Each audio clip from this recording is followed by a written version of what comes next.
नमस्कार, मी यशवंत डांगे, आयुक्त अहिल्यानगर महानगरपालिका.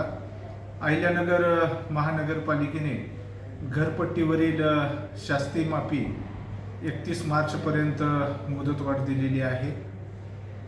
100% शास्ती माफी आपण देत आहोत. माझ्या अहिल्यानगर वासियांना विनंती आहे की आपल्याकडील जी थकबाकी आहे मालमत्ता कराची, घरपट्टीची, ते आपण महापालिकेकडे तात्काळ जमा करावी.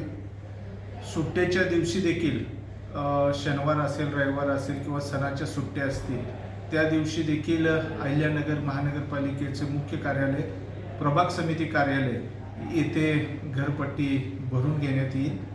तरी नागरिकांना आव्हान आणि विनंती आहे की आपल्याकडील जी थकबाकी आहे ती आपण महापालिकेकडे तात्काळ जमा करावी व या शहराच्या विकासाला आपण योगदान द्यावे.